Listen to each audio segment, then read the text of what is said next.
software testing costs have continued to increase.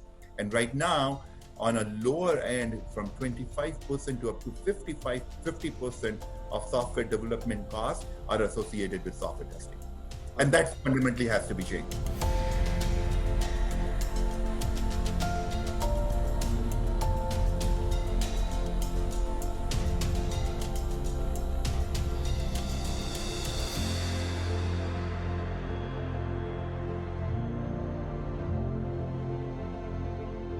All right, welcome everyone to a new episode of Looking Ahead.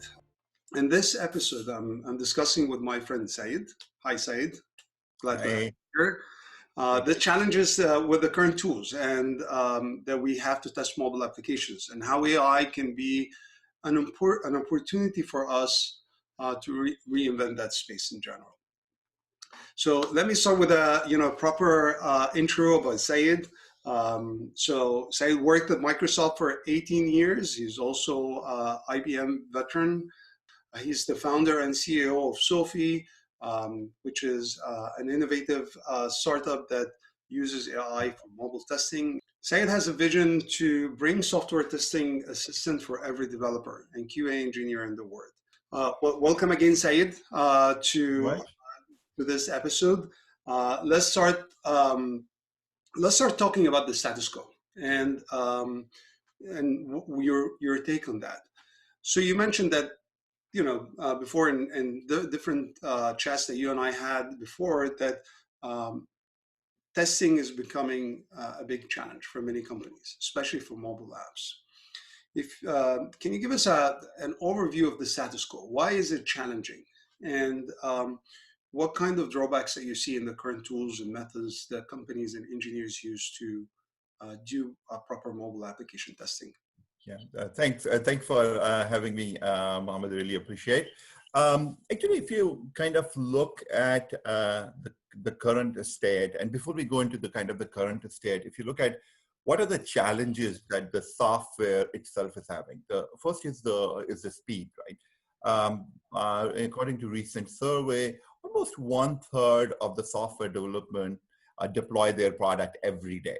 And more than half of the people actually deploy their software on less than a week basis, couple of times a week or even more. And most of the application gets, if you look at the Google Play and Apple iTunes, it gets shipped like every few weeks. So it's like every time you're using an app, you have an update, right? So the speed with which the people are releasing software is actually phenomenal. One of the studies that I read, like companies like Google test like more than 4 million tests on a daily basis on literally thousands of compute powers. So it's very significant, and it just, those companies like Google can afford to invest those kind of things. But for smaller companies who have smaller software engineering teams, they're actually doing what they can do best. What is the best, which takes me to your kind of question of maintaining the status quo, is that people are actually applying human resources to solve the problem. Instead of 3 people, now you have more people to go do that. But the whole approach is being very human-centric approach, whether people are doing manual testing or automated it. Humans are at the centerpiece of it. If I'm a manual tester, then I kind of create test cases, get the device, run it, and validate it. And if I am using a developer or a unit test or creating automation, then I write a bunch of codes to go do that. So the current status quo is the same task testing lifecycle. I call it the software testing lifecycle. If you look at it, if you're building a new feature, what do? You sit in a room with if you're following an agile practice, with developers, testers, program managers, understand the requirement, and then go in your room and create the test cases, whether on different tools, Jira, Confluence, of any of those things. And then of those things, you decide what are the pieces that I should go and automate it. So sometimes the manual tester is also performing automated tests. And in some cases, we see that it's done by a different set of people. And then when you are running on a daily basis, you have to kind of set up an environment, you configure it, and you do failure analysis. We see significant kind of a false positive cases in running the test.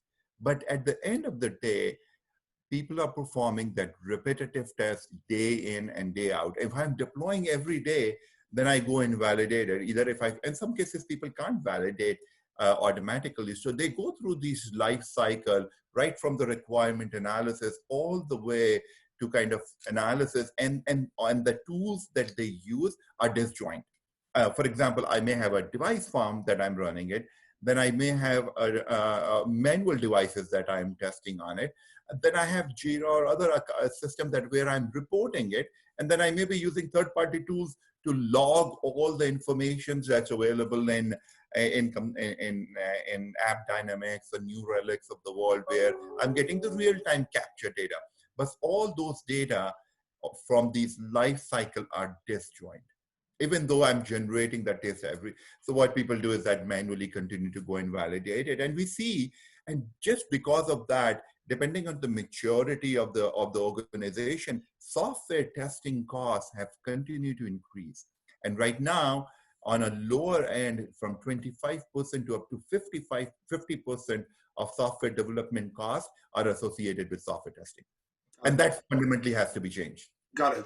Now, I get that. The cost of testing is on the rise. Complexity is increasing, and there are lots of variables that require some sort of human intelligence. But before we move one step further, if you can give us an overview of the current tools that typically the engineers would use for testing, and the gaps that you see in those tools. We talked about the manual part, but I'm quite sure that there are some tools that already provide some sort of automation. Right. Engineers are using them. Mm-hmm. Where do you see those tools are fitting? Where do they fall short at? If you can give us an overview about this area, that would be great. Yeah, excellent question. So so most of the tools that people kind of use, there are two categories of tools. One category is the traditional record and play, right? I mean, Espresso is being used widely as part of the Android tool set, where people can just go and record and play back, right? That's kind of a very commonly used, which is kind of Android specific. And then XC unit on the Apple is also kind of available to kind of create the test. The second class of tests are basically, which is most commonly used, is the APM, which is basically, you write JS scripts, you kind of create scripts that are accessible to both devices, right? So you don't have to kind of worry about language specific test writing in fact, but you can just go and create the APM scripts in different languages to go and execute on different platforms. There are advantages for it, but there are kind of a high cost of maintenance. So what we are finding is that the setup, configuration, and that's why there are certain companies who actually have taken the APN and said, look, let me run your test in cloud, right?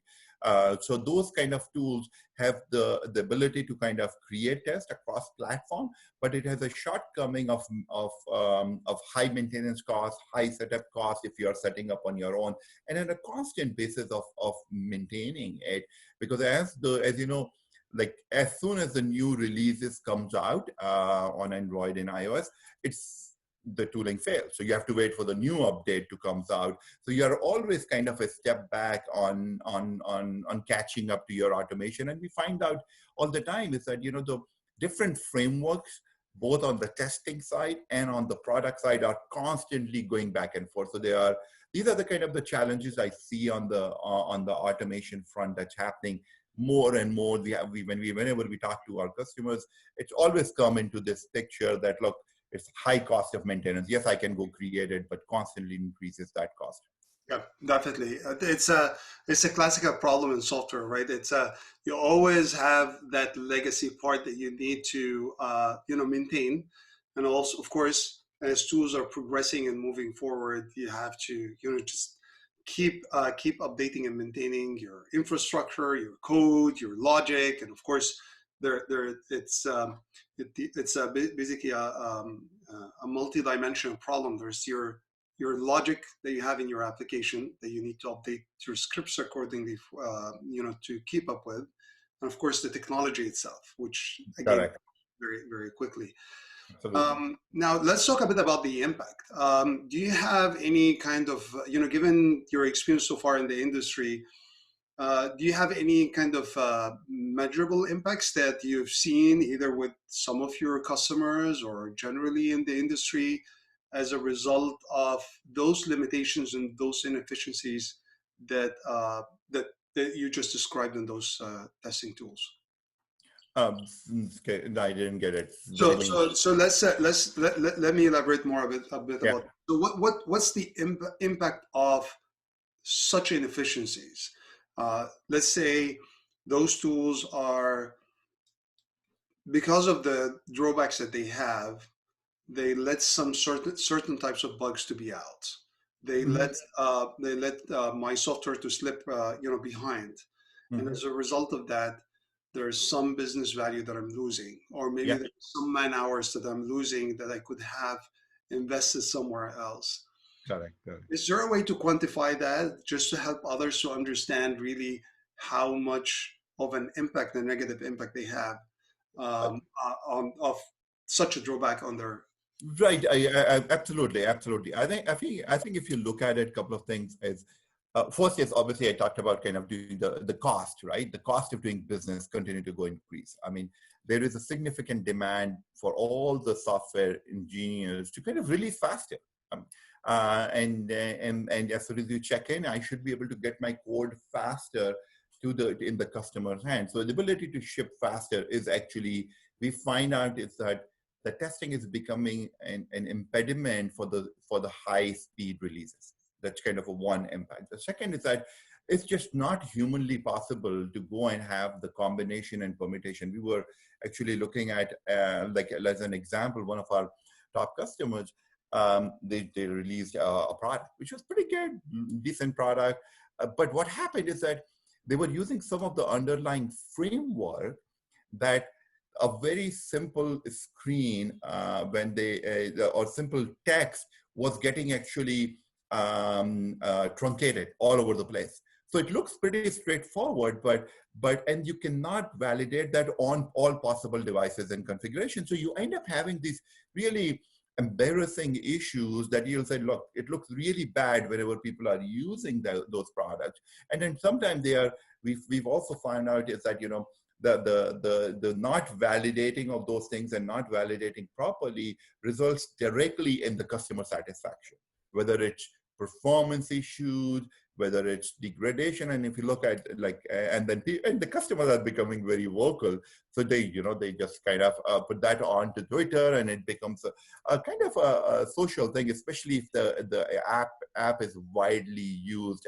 You remember a few years back where when Apple had launched their GPS, the navigation app, it was taking some people to in the light in the middle of the lake, right? It's like such an embarrassing one. So sometimes things show up that actually can cause embarrassment and loss of revenue, and also kind of engineering productivity, which is kind of becoming more and more valuable. Got it. Cool. All right. So let's jump then into the AI. Tell us how the AI actually can help with all of that. So if you kind of go back to what I was saying earlier, is that if you look at the software testing life cycle, right from the requirement analysis to all the way to failure analysis and others, if we take a and I actually tell that everybody whenever I get this kind of a question is that, look, machine learning is not a goal, or AI is not the goal in itself. Is the high quality, releasing high quality product that absolutely delight your customers is the goal, and should be the goal, right? So these are the means of bringing the value and the customer satisfaction. So every time I ask people that, look at what's causing your problem. Is it the speed that's problem? Is it a maintenance cost that's happening? Or you are unable to kind of keep up with the changes that's causing, we call the regression testing is the problem. So really understand first what's in your test life cycle is causing the problem, right? And what we found out is that there are, like in each of the category, there are multiple use cases that you can think about how we can add it. For example, in the case of a test case development, when a new feature comes in and you're releasing in a mobile app, you can actually analyze where the combination and permutation of that test case would look like. So I can just do a checkout with one type of category of an e-commerce app, but the system can actually be trained to go and replicate all those things. In older model, you may remember we used to call the model-based testing, where you generate a lot of models, which are variation of the test data, but applying at the same sequence, right? So like I give this example as like a taxation engine. If you have a taxation engine, you create the tax, how tax is created, but you apply it to every country, and the data kind of divides that, right? So similarly, you can actually take the machine and all the data that's being captured through your user interface, through your screen, through your customer interaction. You can actually use that to generate that data.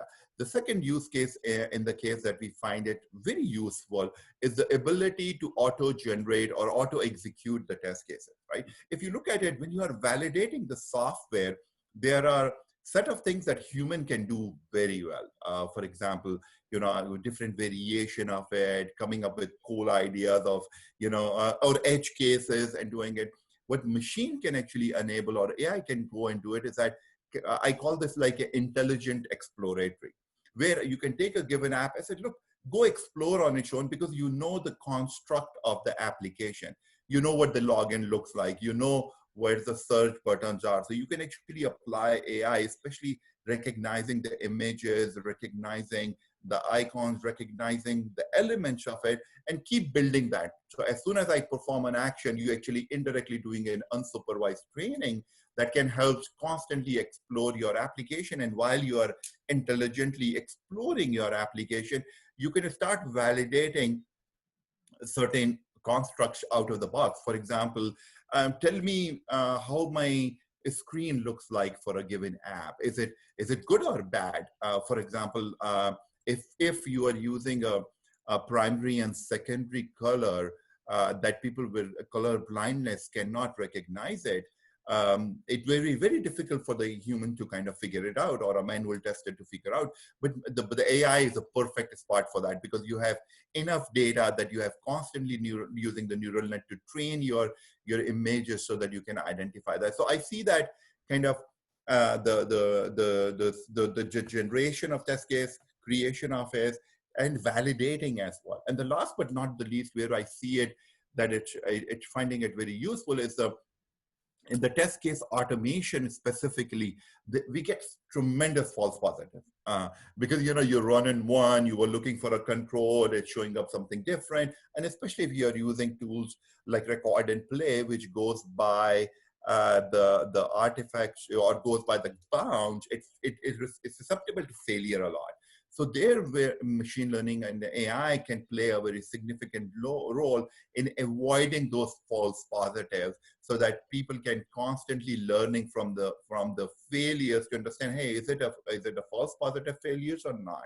And third is you can actually start using this to predict where the failure will happen. As an example, we kind of did that, is that if you're using a wrong image in a wrong window size in your mobile app, right? Even though the device that you may be testing on is perfectly fine.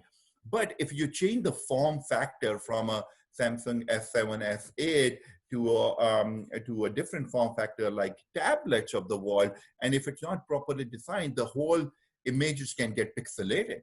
And imagine you're selling an item with an image that you can't read properly or see properly. So those cases are very difficult for humans to identify and do it. And that's why various companies have built those kind of neural nets to identify and say, look, for given characteristics of it, we can actually predict where the failure will happen. Got it. Well, those are all interesting scenarios that AI can help with, especially with the data part. If you don't mind just talking about a bit more details about each one of them. So in the data generation part, how the AI is different from, let's say, any other tool that I can use it, let's say a dummy tool that I can use it to generate content. What's the value of the AI in this area? Right. So the value of AI is actually contextual. Data is independently can be verified, created, generated on it, right? But where to apply data is very important. So let's take an example that I am an e-commerce app. right? And in an e-commerce app, I'm actually testing various variation of taxation system as an example, right? And taxation kind of completely changes in different countries and different things, right? So even though I have the test data, but identify where to apply. Oh, look, I am now in a different country and a different zone, and the data and the text, how to get to that flow is also different. So it's all about bringing the textual or the contextual element of your application and then applying the data. You can apply the data like in this case where you're using GenRocket or other generation test cases, but as a software tester, you have to take that test data and apply in your test cases. Whereas in the AI, when you automatically generate the scenario to validate, then you can just apply or augment your test data. Got it. And the typical promise of the AI that it should get better and better over time as you get more data. How is that also applicable here? Let's say I'm a tester or a developer right now using AI to generate some data, and I would like this to improve over time with me, right? Yeah. How is that possible in the context of the content also generation as well? Oh, excellent question. So if how I look at the problem is there is a people talk about the marketing. Hey, there's the software. We should get a robotic test done, and you don't need manual and all those things. I actually don't believe that we are ready for at this point in time. And I think it won't be, at least for the foreseeable future. However, I believe that the human and the machines will be working closely in kind of helping solve the challenges of software testing. And how does that happen? I call that as kind of a AI powered super manual testers, right? Which basically, as I'm testing, imagine the world where I'm testing a particular app, I'm actually getting the suggestions right from the feedback that, look, this UI layout you have not tested before, as an example, or this form size has changed from opens from 10 to 12, but your human cannot identify it, but machine behind the scene recognize it and give you suggestion. So even right now, even I see it as that human will still be the center of those things, but the AI is augmenting the skills that weren't possible before for a manual or an automated tester before. So eventually that kind of brings everything together. And that's why the looking at the holistic view of the software test life cycle and really augmenting that software testing is the key for the success. And that's how I see the AI being applied, that these microservices that are powered by AI are now helping the manual testers or the QA professionals augment their resources, augment their skill sets at a scale that wasn't possible before. Nice. I like that. I like the augmentation part, because at the end of the day, it should empower us to do more, with less resources and less time. Now, if we dig to the next scenario, and I think this is really important, which is generating test cases and actually executing them, using the AI. Again, the same thing here. How is the AI is more powerful on that compared to existing tools? What kind of scenarios that allowed compared to other tools? You said that other tools maybe use brute force, and the AI select in a smart way some of the scenarios and validate them. Correct. Can you tell us more about that? Yes. So if you look at it, so how the human, let's take a manual tester example. Suppose I'm taking a new app, and I have to go and validate a login sequence, like an e-commerce app. I log in using Gmail or Facebook and go all the way and find find an item, a laptop, and check out. Like a typical flow, right? So how it needs to be addressed is that in order to make the AI successful, what do you need? You need quality of data. I get all the time that you'll get a lot of data. Yes, I can capture all the data, but how do I determine the quality of that data? How do we get the supervised or unsupervised training of data that really feeds into the right classification? So in this sequence, how did I do it? I came to the login screen. I said, oh, this is, my brain is telling me I'm on login screen. I have three options. I have options, Facebook, Gmail, and all those things. I logged into Facebook. I went through the exercise of finding searching, look at the search button, click on search button. I did the laptop search and check out, right? So what needs to happen is that my human brain tells me that, oh, I did Facebook login. I haven't done the other two, in case the Gmail or the custom one, right? But how AI can augment is that you can imagine that a subsystem that actually trained on all the possible combination and permutation of login sequence. If you're in a B2C commerce app or B2C app, there are n variation. So you can actually take an AI component and say, look, validate all the combination and permutation for a login, even though the user did only one, right? So now I can actually look at the login sequence and I said, okay, the user logged in, logins did a search and checkout. So each of these models actually are generated so that people can perform these micro actions, and the combination of these creates this whole AI system where I can actually tell the user that, look, by the way, hey, Syed, you tested only Facebook. As I was saying, augmenting me, I can actually give the suggestion, by the way, you only did one. Do you mean these other two as well? If yes, let me go and execute on it. So I'm kind of learning constantly. And the reason it gets better is that I, as a Syed, as a tester, is actually constantly telling what my intent is. And that's where I see, and that's kind of a very small example, but that can be applied to pretty much any example when you designed it with the right construct. And in some cases, we find it very difficult to kind of, or not possible to go do it, like a gaming where the responses needs to be very fast. It gets very difficult to do that. But typically a consumer-facing app or line of business applications, it's very easily doable. Not easy. Cool. That's really a cool thing. Just at least reminding me of many test cases is important. One of the things that I think that many teams actually go through. I personally go through it in my startup. Whenever, let's say, I lose one of my team members, they leave and go to another company. Sometimes I feel that we just hit the reset button on so many things, and we have to just think again of the different scenarios. And I have to be there to tell them, hey, we did it before. But at least having an AI that can bring anyone up to speed, right? This is definitely of a high value, right? Yeah. And capturing the data as well, right? I mean, all the testing activities that happen in unison and kind of bring the collective knowledge of the team, not just the QA, but also the program managers, product managers, all of those contributing to the quality of that data. Yeah, absolutely. Exactly. Yeah, I think all of those together, the collective intelligence of the team, in addition to the AI, is definitely of a great value, especially for as the application gets more complex. Now, if you don't mind telling us then about Sofy, what do you do at Sofy? Which scenarios are you covering? Can you tell us more about your product and how anyone can get started with any of those scenarios that you just mentioned with Sofy.ai? Yeah, so we kind of at Sofy we didn't want to create yet another tool that solve a technical problem. We want to solve the business problem, and what's the business problem is really about releasing high quality products that delight your customers, and with the speed, with cost effectiveness, right?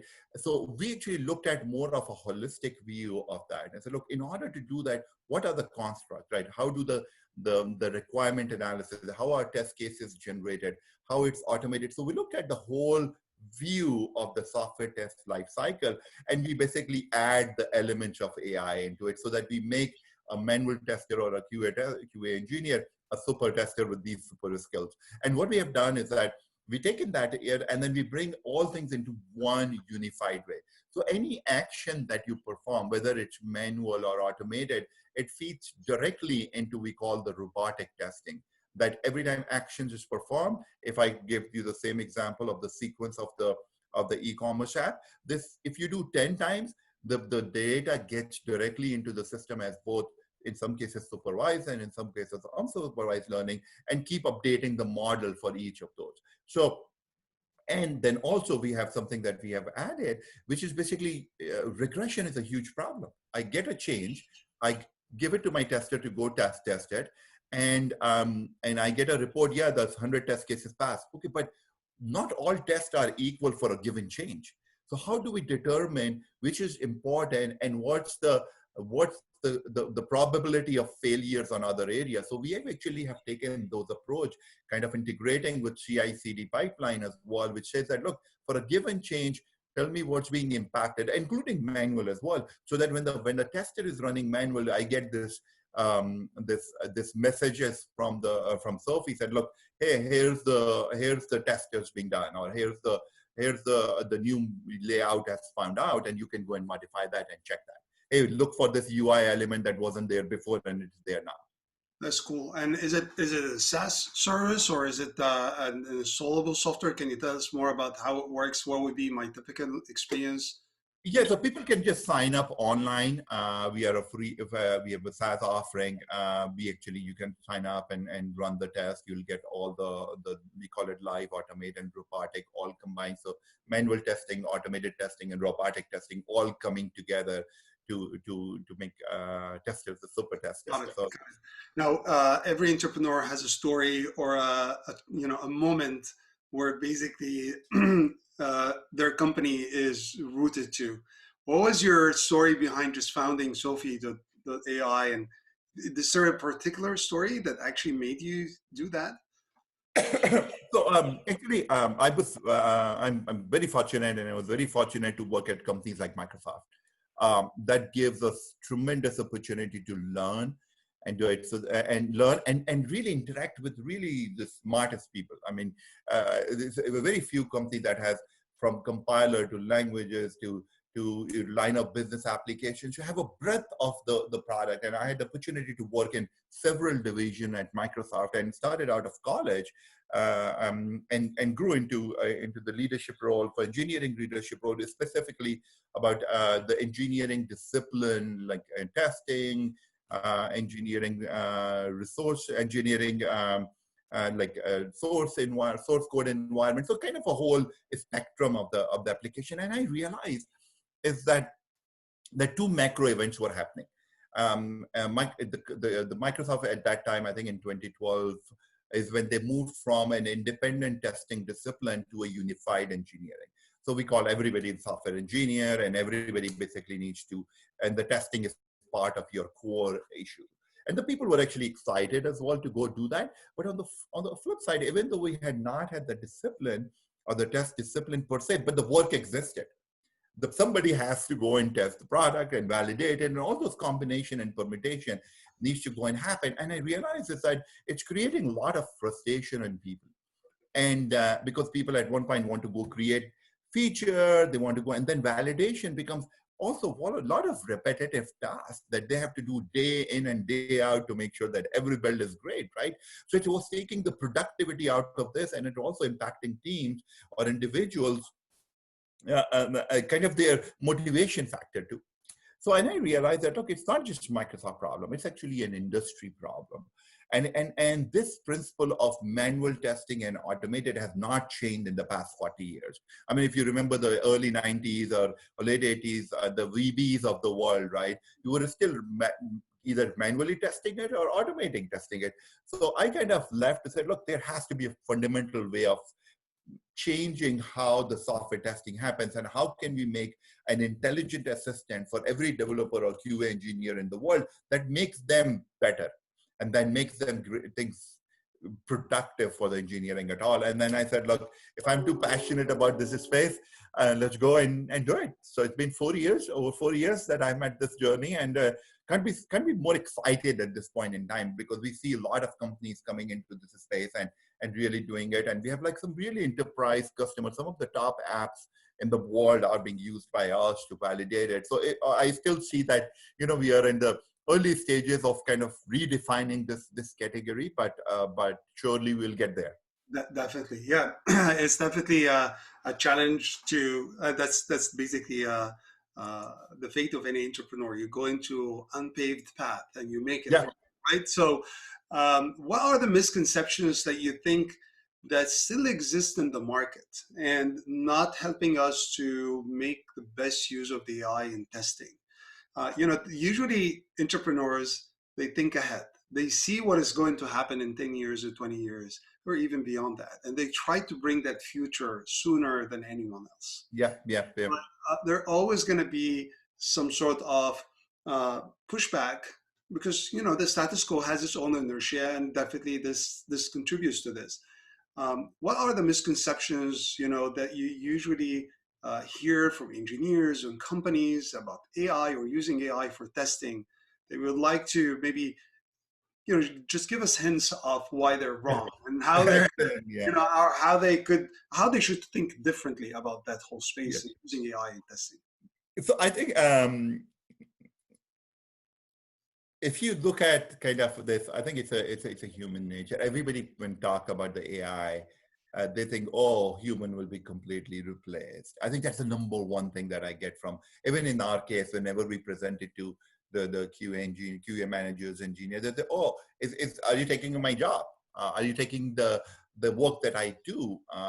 Or if you start defining the test cases, executing all those things and doing all those things, then what happened to my work, right? And really that's a kind of the how we position it or how we explain it is actually makes a huge difference, right?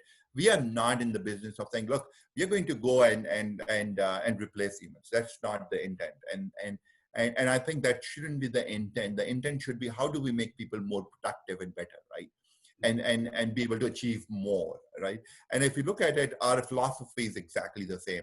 But we are saying, look, we will get you an AI-powered intelligent assistant that helps you and give you the skills that you can't get it today. The ability to visually identify things or make you more productive and better, right? By using these tools, right? So that's kind of the number one thing that we get. And the number two thing that we get is especially in the case of testing, a lot of people have their entrenched tools, right, that they've invested resources and time, and they're dedicated people on doing it, and then they are very busy in releasing their product. So there is a constant thing that, look, if I take this one, I have to take a really a gap of 1 or 2 months without shipping anything to bring the new tools all together. And I think that's really one big misconception, is that you never do that for bringing the whole thing. You bring you piecemeal into the element which makes you better, right? Again, when I was saying in the top software testing life cycle, look at what your pain point is. Is your pain point the reliability of your test automation? Then use in that one. So you gradually go and bring those elements that makes the team better and then individual better. Got it. Cool. One last point then. When should I start thinking about using a different tool, using AI in my testing? Are there any kind of trigger points or any things that I, as an engineer or a technical leader in my org, that I should now consider thinking differently about those tools and using AI or exploring AI tools like yours?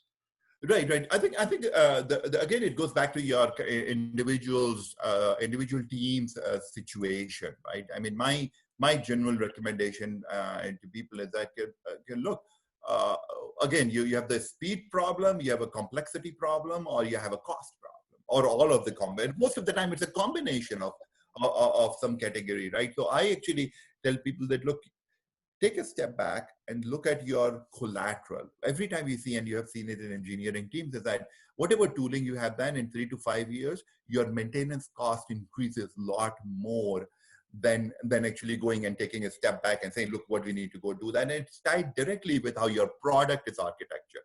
So my take is that whenever you are kind of using your product or a new tooling or a new, like you're changing a framework for your product, or you're moving from one way to other, that would be the perfect time to look at the new set of tools. If you're going to try to fit something else into a very old code base that doesn't have all the things, then you'll end up spending a lot more time just for a check mark. So don't do as a check mark activity, rather having a cohesive approach of a product strategy and how the testing strategy fits into that enables the tools like us. And in some cases, there are micro elements that you can go use it for visual quality, and others that you can use it even for the legacy code base as well. Got it. Yeah, that's definitely insightful, and that's really important for any leader or engineer to start thinking. When should I start thinking differently? When is it right for me? Because you may find people say, well, it's not for me. It's not right for me. And they may just get lost in the status quo. As you said, they're busy releasing, busy maintaining current tools, and they just keep going into that spiral without really feeling that, hey, it's the right moment for me right now Yeah. to rethink, what I have. It might be, I may have a dip, a temporary dip, but over time I'm going to have Yeah, you an get the benefit. improvement in my efficiency and cost. Absolutely. Well, thank you very much, Syed. Really appreciate all the insights. I loved your perspective about testing. Definitely, AI is not an end by itself, as you mentioned, Yeah. right? It's a tool to be used to improve people's lives and businesses, of course, and allow us to really progress in our different innovations that we would like to accelerate in our businesses and lives. So that's cool. Thank you very much. Thank you very much for having me. It's really fun. Yeah. Thanks a lot. Hi everyone, thank you very much for watching. Appreciate your time. Wanted to share with you something quick.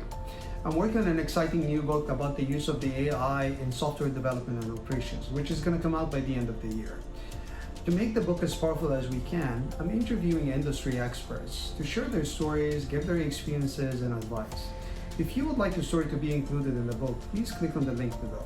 You can also sign up to get regular updates and an early version of the book when it's published. Thank you again for watching.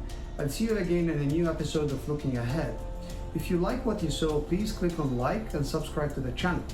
I'll see you sometime soon.